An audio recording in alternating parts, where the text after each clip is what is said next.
Hey guys, we are so excited to be back here at the RSL show. But before we kick off this episode, we have a statement from newcomer, new signing Fidel Barajas. It looks like it's a text message about 9 paragraphs long. So keep it here. You're going to hear that towards the end of the episode. I'm so excited to share it with you guys. Let's get this show started. Thanks for being here.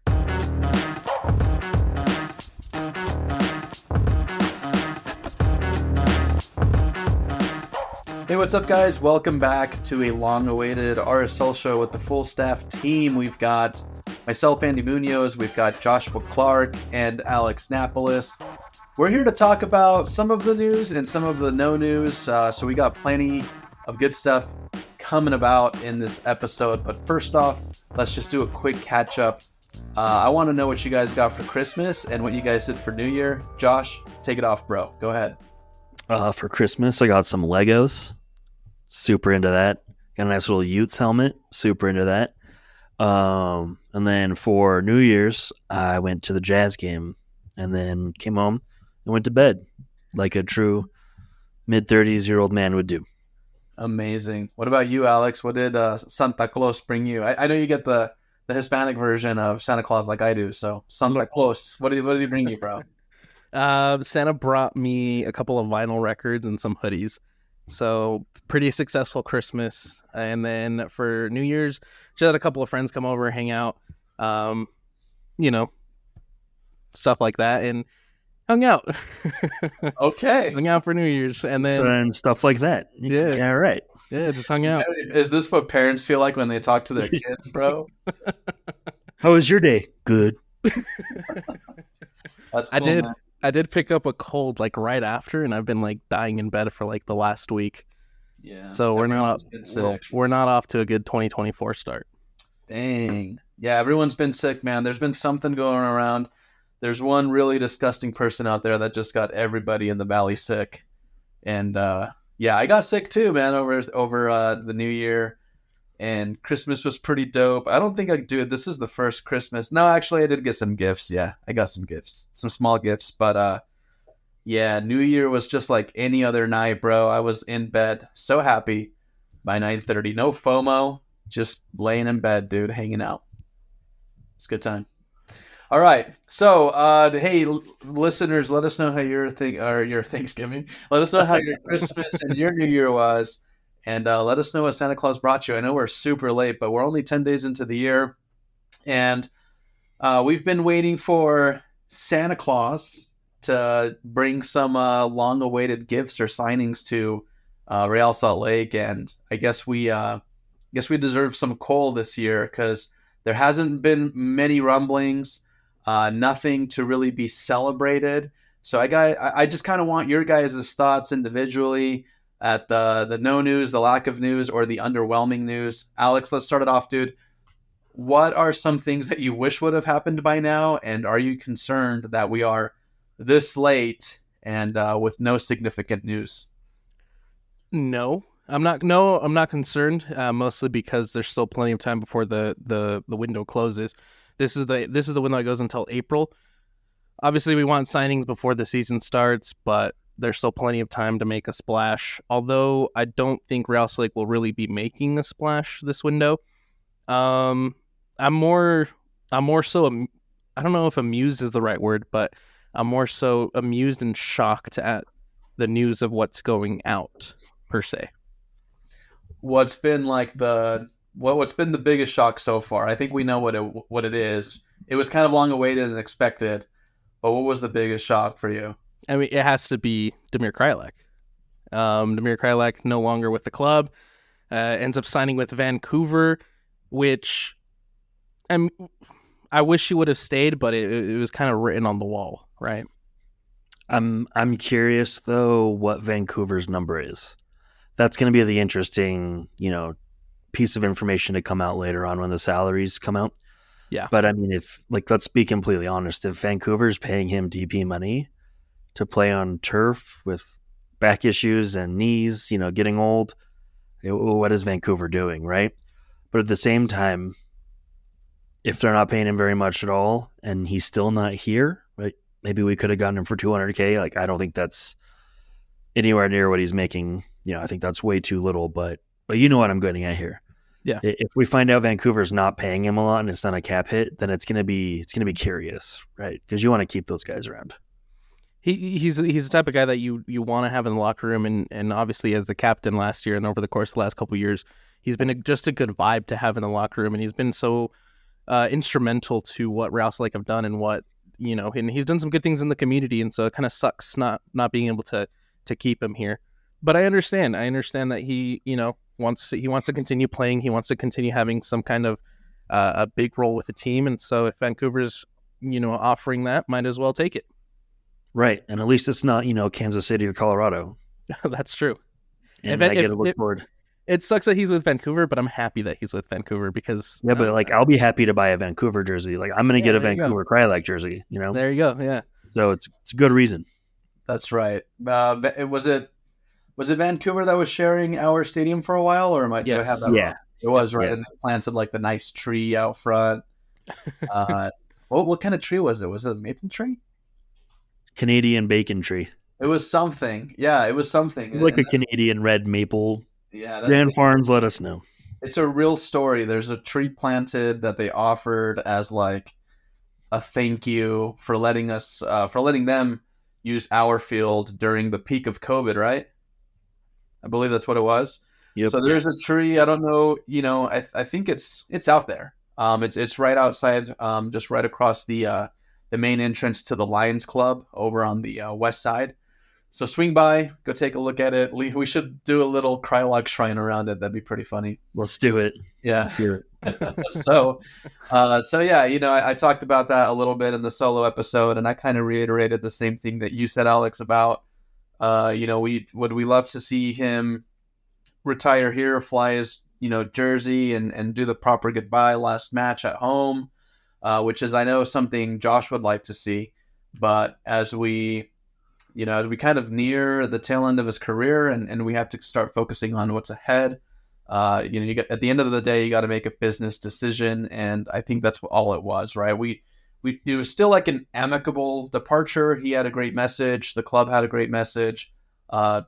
Far better off ascending than Albert Rusnak, if you guys remember that. So yeah, he'll be getting cheered when he comes back. I don't think anyone's gonna boo Dummy. No, and if you do, Josh has a nice little knuckle sandwich lefter for you. The lefty. So yeah, man, we'll say goodbye to him, and we tried. We're gonna try to set up at least a conversation, but I know things can be a little bit rough, especially when the season starts, and especially with Krylak being on a different team. We may not get that interview. Who knows? Cool. Let's move along. More news. Today, a lot of, I wouldn't say a lot of news dropped, but we're going to be seeing Jasper Loffelson playing in our quote-unquote rival club. You guys are both nodding your head no or shaking your head no. Jasper going to Colorado. As we know, Colorado's been making some pretty, you can say big moves. They're making some noise, but huge. They're gonna be getting Loffelson. So who wants to talk about Colorado, the moves they've made, and what you think Jasper's role is going to be there? I think Jasper's going to be a bench player there. I mean, but he'll probably have more time than he would here. Yeah, he'll definitely see the field. Whereas I don't know that he would have seen barely any playing time. I'm honestly surprised we didn't move him the prior window. It sucks because whenever Loffelson was on the field, he had a different gear, and he would kick it into that different gear, and he has an engine that just wouldn't quit. He would run, and he'd be in places where you needed him to be. So it's unfortunate to see him go, but at the same time, it's a move that 100% makes sense. Not as far as like clearing cap space, clearing international roster spot. Because if you look at that midfield, you get Pablo Ruiz, who is probably the most important player in that midfield. Brian Ojeda, who's been fantastic as the U22 initiative. Palacio, who's also fantastic as the U22 initiative. And then you got Moises Neiman coming back. You got Emeka Nelly, who's most likely going to be filling into that center of the midfield spot. And you have Lambert. And you have Kevin Lambert, who can also play there as well. So it's a very crowded middle of the park. Joining, though, with Lawfulson over at Colorado is Georgi Mihalovic, the U.S. Youth National star, or I guess fringe player, maybe. I don't know at this point. But he was fantastic with Montreal. He was one of the big reasons why Montreal had such a great season under Wilfred Nancy 2 years ago. He hasn't really picked it up that well in the Netherlands, and so I think if Mihalovic comes back to Colorado and plays anywhere near what he was doing with Montreal, I think that Colorado attack has a phenomenal piece in Mihalovic. Not only have they picked up 2 midfielders, but they also picked up goalkeeper Zach Steffen. Now, a controversial take probably, but I think this is just like a Tim Howard 2.0 for Colorado. He's fine. He's fine. Possibly. He's not. I don't think he's going to have the Berkey effect. You know what I mean? No, 100%, and that's I think that's mostly because of how much injuries Steffen has dealt with while he's been overseas. He's definitely not going to be the goalkeeper that left here. I don't remember what year, but when he left with Columbus, he's definitely not that guy anymore. But I really hope. I really like Steffen, so I hope he comes back and has a really good season with Colorado. But it's definitely not going to be, the level of maybe a Hugo Lloris going to LAFC or Roman Berkey going to St. Louis. And then they picked up another attacker in Omir Fernandez from the New York Red Bulls. I mean, on paper, that Colorado team's looking dangerous. On paper, that Colorado team's looking reloaded and looking a lot better, but I think it'll really come down to what Chris Armas decides. Decides how to utilize that new attacking firepower that he's gotten, because he's been criticized in the past for not being the best attacking coach. Sure, and then let's just remember it is Colorado. Yeah. We hate them, and we hope they have no success. So, I'm glad they're quote unquote rebuilding, but I'm not necessarily afraid of Colorado. I think they're just going to be more annoying. And I think what RSL's roster stands at is still better than the Colorado roster in a lot of ways. And I think, a couple signings here or there will really keep us ahead of them. But that's what I'm afraid of. We got to keep up with Colorado. Yeah. Yeah, well, Colorado, 2023 just dead last, at least in the Western Conference. I don't know exactly how they stack up in the East. It looks like they might be tied with a few, just points wise, but I think that's kind of what it's always in the season. We always see it in the season. We pair up against a team that we should beat, and then we have difficulty against. I'm already kind of seeing, or at least maybe predicting. We know some of my predictions come true, at least. It's always those teams that you don't see as a threat or a problem, like you just said, Josh, are the ones that exactly come in and get the win on the road or the draw on the road or something like that.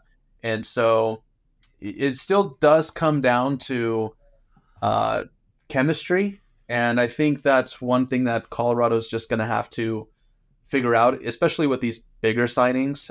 You can sign some talent like they have right now, but like you said, you're going to have to wait to see that product. And I do agree with you in the front that Real Salt Lake, although the movement has been a little bit underwhelming, at least we know that we're somewhat meshing well. And even with the moving pieces like Demir, we've seen a lot of role players kind of step in and basically replace what we had in Demir earlier in the season. So I still do think that we fare well, and we actually sit a little bit better right now than where the Rapids are, even with these big names. Well, and honestly, I think the rumored signing that's kind of come out today is almost a bigger deal than some of the signings Colorado's making. Huge, in my opinion. Huge deal. Cool. So let's talk about that. Let's go ahead and cover that next. Do we like it? Are we concerned? What are our feelings overall? Fidel Barajas, USL 17-year-old, Mexican international, by the way. He looks like such an electric player. I've been watching his highlights throughout the course of the last few hours, and he looks phenomenal for a 17-year-old. And I really like the gamble that Real Salt Lake is taking, going back into the USL pool and pulling this youngster who has a lot of promise and a lot of potential from the USL, because we've already seen it be successful once in Diego Luna. And so I think that the front office and the scouting department have also had their eyes on this guy for a little bit, and he's going to come into Real Salt Lake and hopefully replicate a little bit of what Diego Luna has done. And you know, I know a lot of people, you know, homegrown signings are a little rough, and signing the best players out of the USL, like Luna, Lambert, you know, we've gone there before. It might not be the most exciting and big name and splashy, but these are the guys we need to sign to turn around and flip them for multi-millions of dollars, right? After they give us some success. They're young guys that they're ready to get their professional minutes, and you know, we want to be the club that gets them out there. So I love that we're really heavily scouting the USL. I'm surprised more teams don't, honestly. But it's a good, exciting move. Now, am I okay with those being the only types of moves we make? No, like we still want to see some veterans come in, you know, big flashy signings, but this is a really positive signing, and I'm very pumped.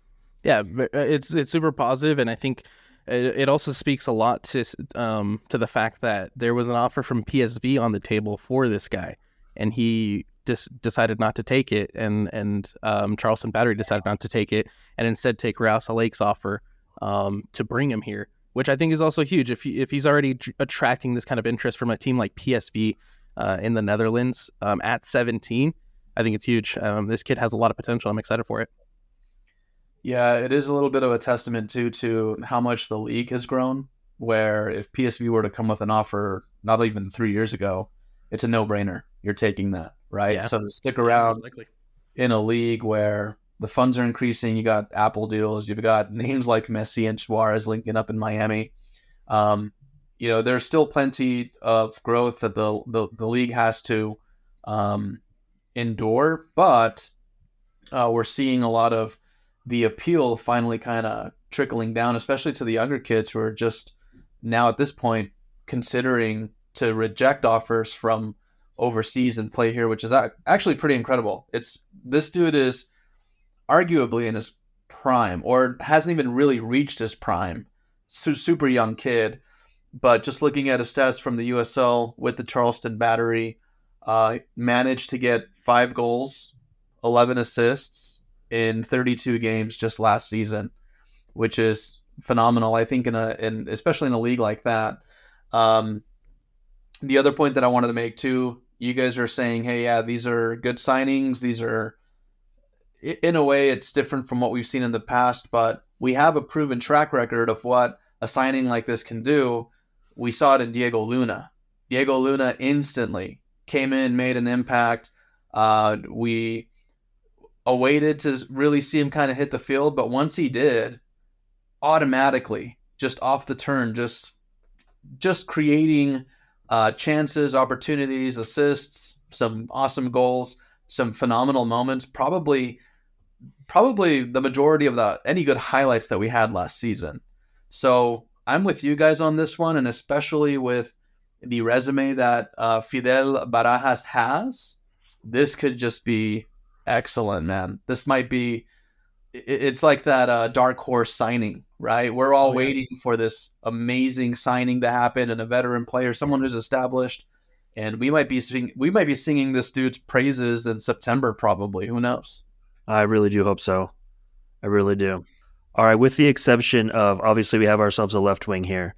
Then we have Bonilla and Silva, both outside backs, coming in earlier this transfer window. Where do you think the need is on this roster? I have my ideas, but I want to hear what your guys' take is.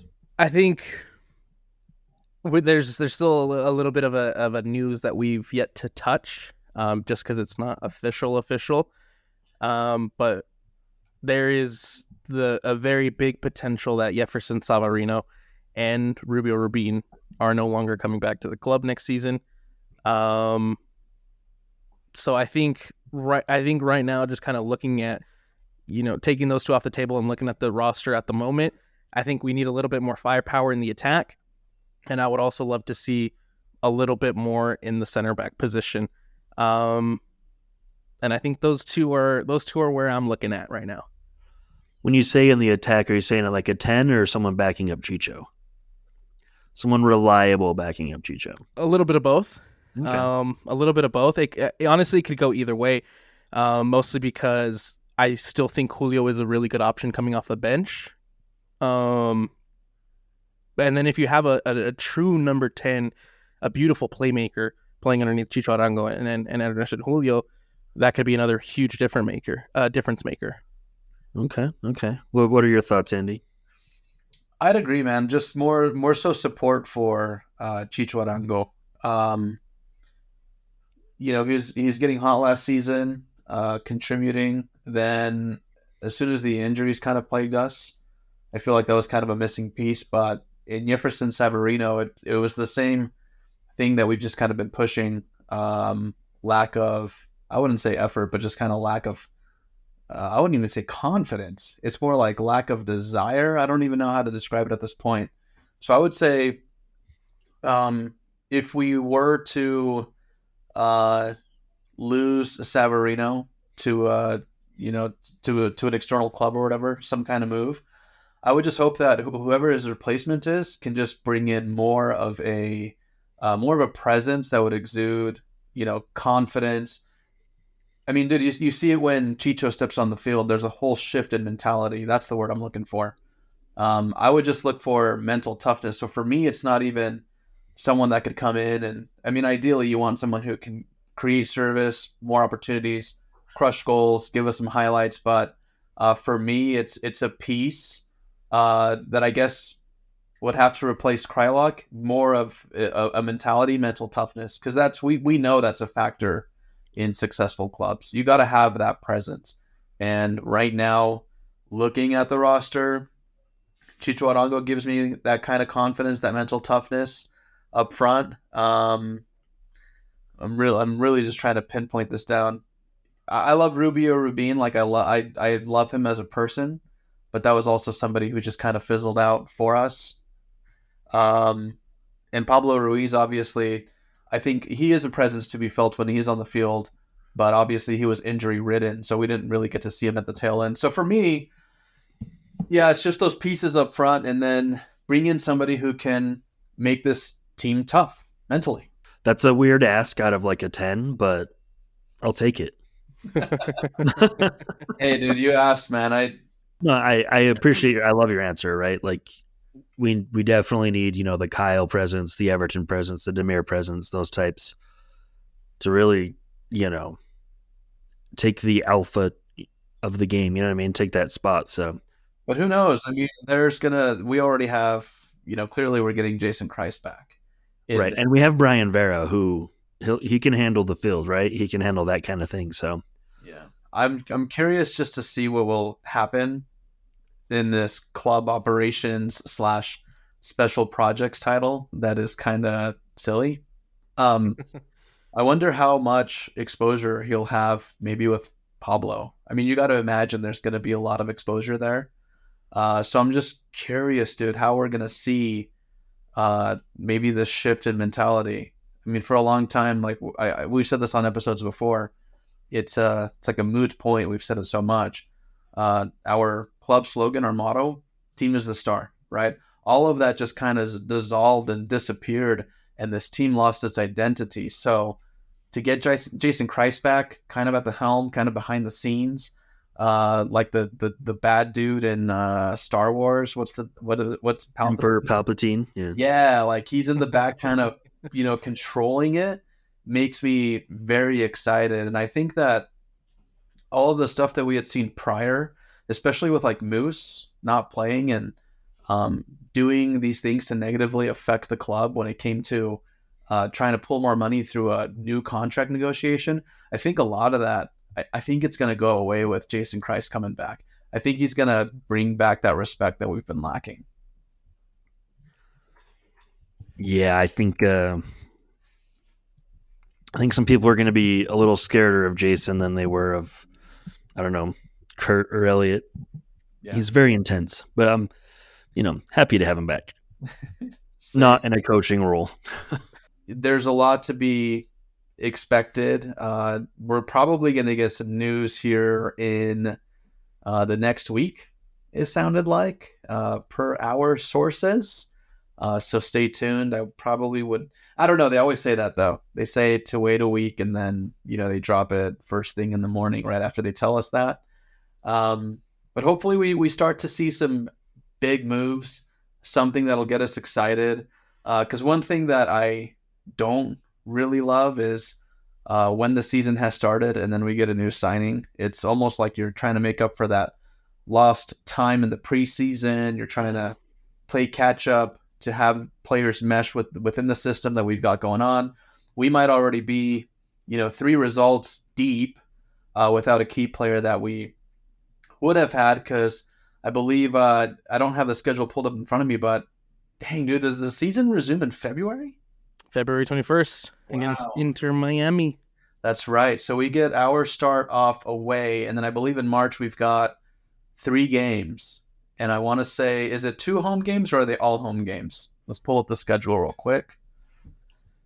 So February, away to Miami, which is going to be insane. We wish we could go. I would not be shocked if KSL sends some people to that match, but it's not going to be us. What are the matches in March, and how many of those are home? In the month of March, it looks like we have 3 home games. We open up the home opener with LAFC on March 2nd, and then Colorado comes and visits us on March 9th, and then on Saturday, March 30th, St. Louis comes and visits. St. Louis. Very That's cool. a brutal early schedule. Yeah, so right off the get-go, I mean, it's to the point that I just made where, if we do wait a little bit longer to get some key players in the roster or some signings, we might already be 3-4 matches in deep. Probably matches that we may have lost anyway, but dude, Miami, LAFC, who's the one after that? Yeah, I forgot St. Louis, but who was the one between LAFC and St. Louis? Colorado? Oh, Colorado. Hopefully. Yeah, dangerous Colorado team, yeah. Well, and then there's also a trip to St. Louis and a trip to Vancouver in between all that too. Yeah, so it's a heavy soccer schedule just right off the bat, right off the get-go. In about 5 to 6 weeks? I'm not ready, man. This break was so nice. I can't imagine how they're feeling. I know. I was going to say, man, if we're not ready as fans or podcasters, media, whatever you guys want to call us, professional crap talkers, if we're not ready, imagine what the club is feeling right now. The schedule this year is brutal. And, there's it's easy for us to get real ornery about player movement, coaches getting hired, whatnot. But we have to remember off season's a month and a half. Yeah. So you got to, cut a little slack there, because that turnaround is insane. That's just insane. Is this schedule, is it this way in the beginning? Are they trying to cram matches? Is there another tournament that's going to be happening in between? Open Cup, Leagues Cup. So they're doing Leagues Cup again. Yeah. Yeah, so basically all of July again will be. Wow, dude. So, okay. See, this will tell you how off I've been from everything. Like the Leagues Cup, I thought for sure that was going to be a bi-yearly type thing, but they're just rolling with it every single year.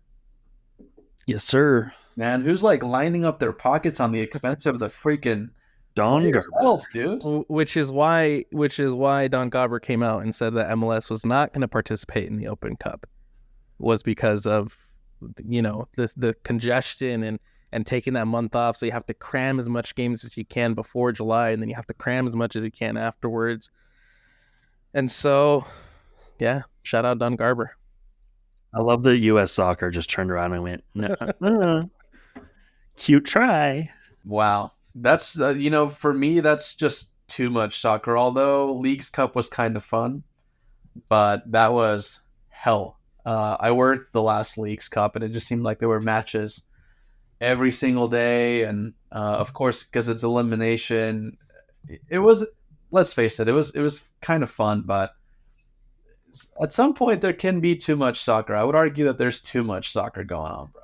100%. It can get a little hectic, especially when it affects your club. But I can't even remember. I'm trying to recall how we did in Leagues Cup. We had a pretty early exit, no?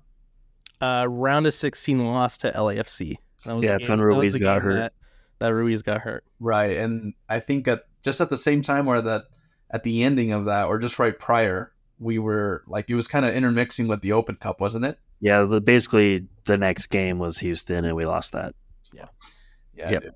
Yeah, I remember that. I remember it now. I remember clearly. We were trying to think, how could we go into Leagues Cup play, still be a threat, come back, do U.S. Open Cup, and possibly host Miami, and then we just got, basically eliminated. Don't forget the Raccoon game. That was one of them. Raccoon game.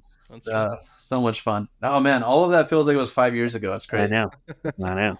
I think a lot of people were freaking out about signings early, a couple weeks ago or whatever, or around the holidays. But I was more so concerned that we were 2 weeks away from preseason, and we had no coaching staff.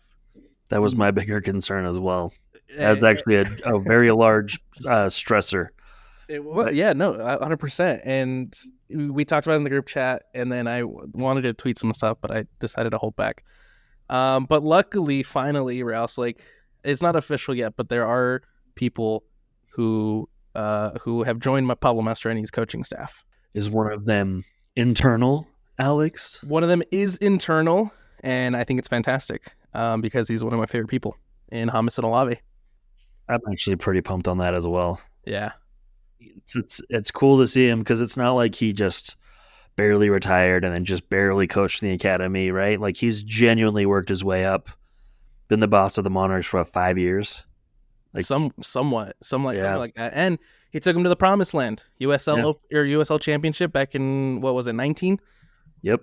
Has a championship under his belt. And so I think, like you said, he's a guy who's kind of worked his way up. Been in some situations where he's had to step into that role because I think when he won that championship, he was interim head coach. And he's just kind of ran with his opportunity. And while maybe the Monarchs haven't been the best team, I still think he's been a very important piece to player development. And so it's going to be really awesome to try to start to see that translate over to the development of guys like Andres Gomez, guys like Nelson Palacio, guys like the kid we just signed from Charleston Battery. I already forgot his name. Barajas. Fidel. Exactly. Fidel, Barajas. It's a good hire. It's a good hire. I like it. And I hope he kind of brings back some of that, hard-nosed Olave, the verb mentality to our center backs, to our defense. Mm-hmm.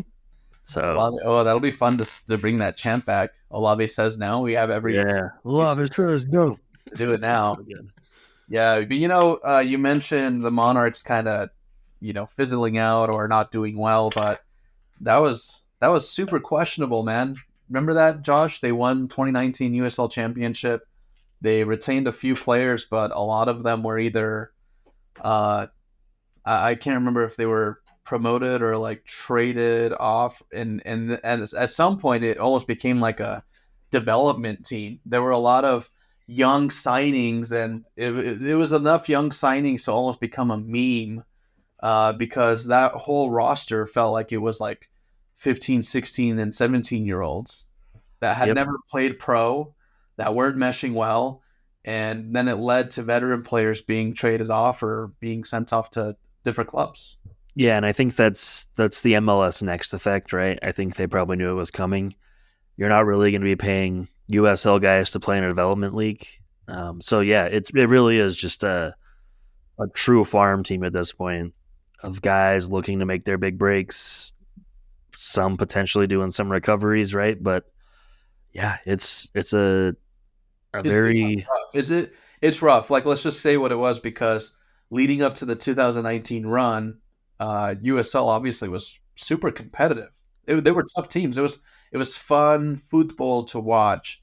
And so the Monarchs getting that trophy when they did, I'm not saying you guys said it was discounted, but it was a big deal. It was a big deal for them to win that trophy in 2019. And so that does say a lot about James and Olave, and I'm the same way. I'm stoked. Hopefully there's something that he could bring from that team's mentality over to the first team. It's be awesome. And then per Tom Bogart's reports, the other two names that are going to be added to that coaching The coaching staff for Pablo. The other assistant is going to be Anthony Pulis from Inter Miami, formerly Inter Miami, and from the Miami FC.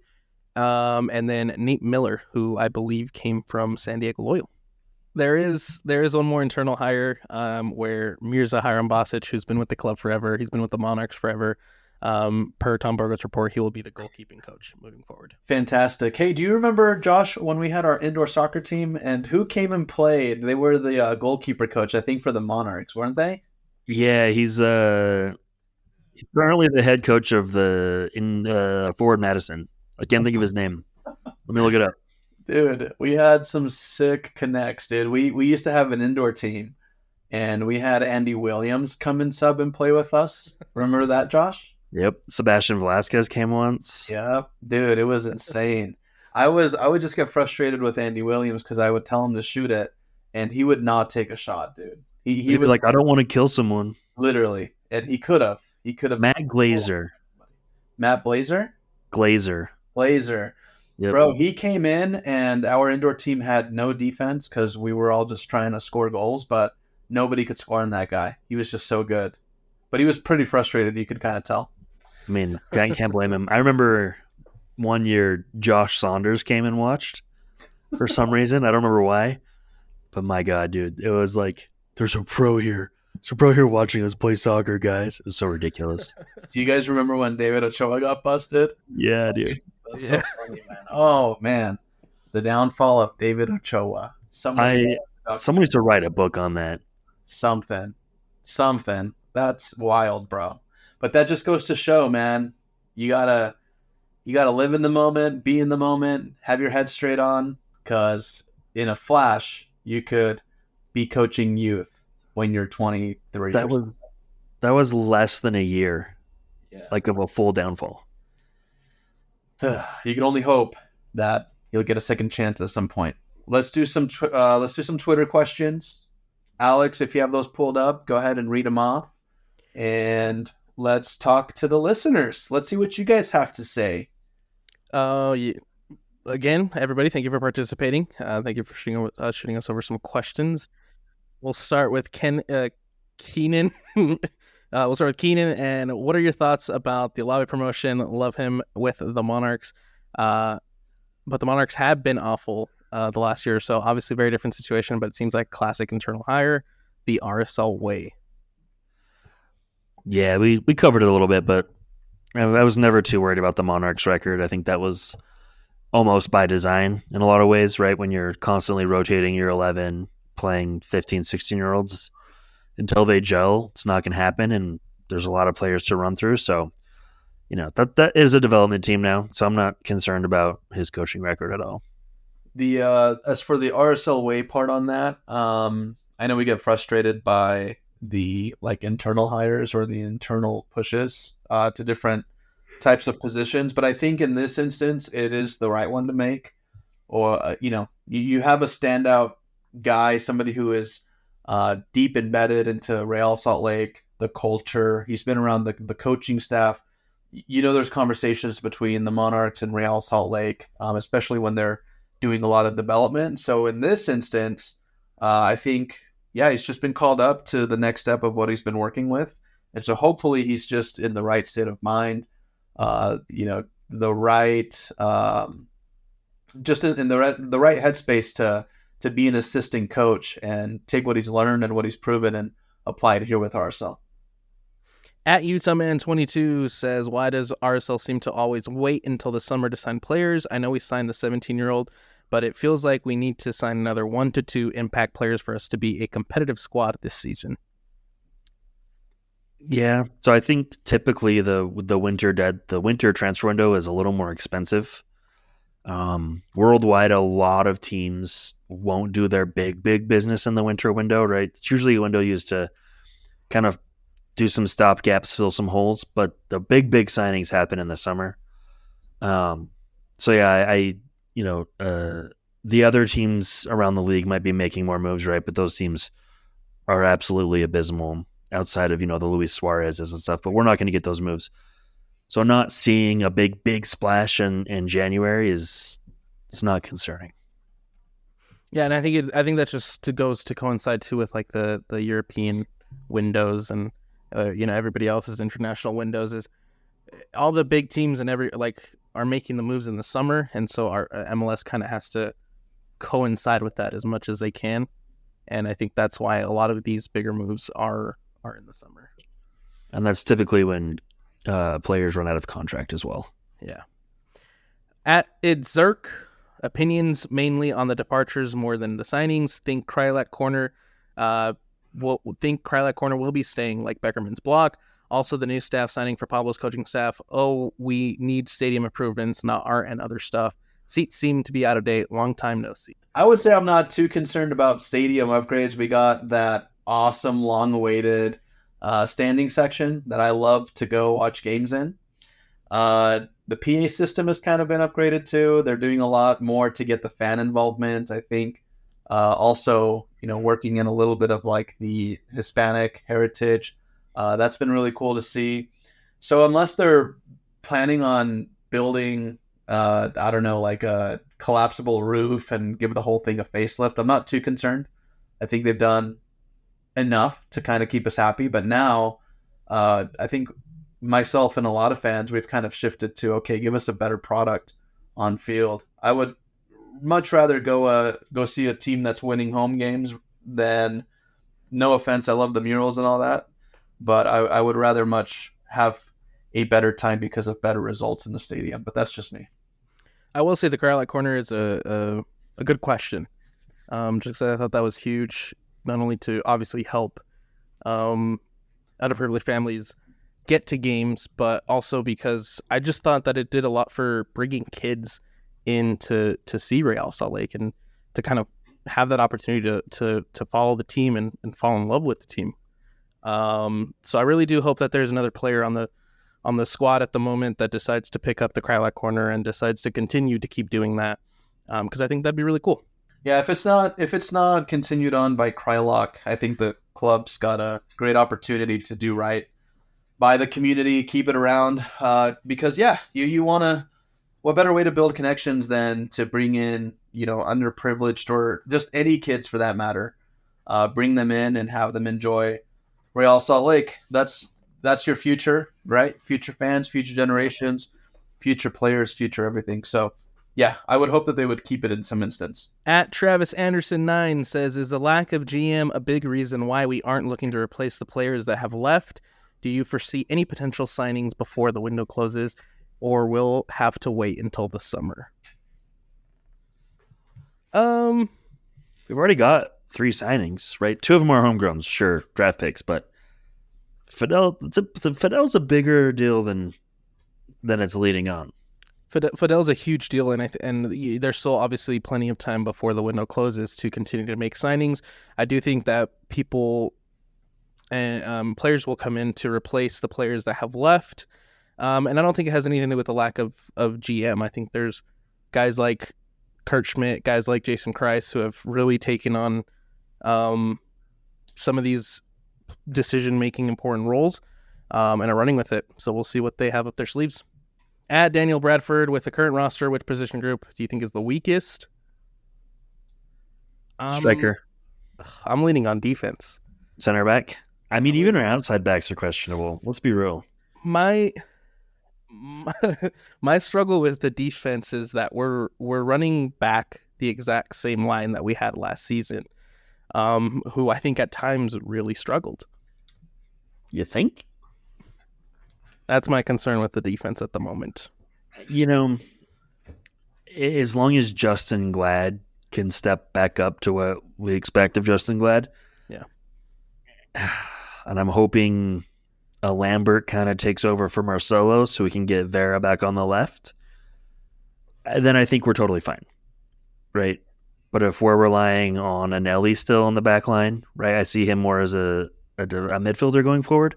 Mm-hmm. But I'm still totally okay seeing him play outside back. But if we're seeing a lot of Anelli instead of Oviedo or Glad Vera partnerships in the middle, that's where we'll get a little concerned, I think.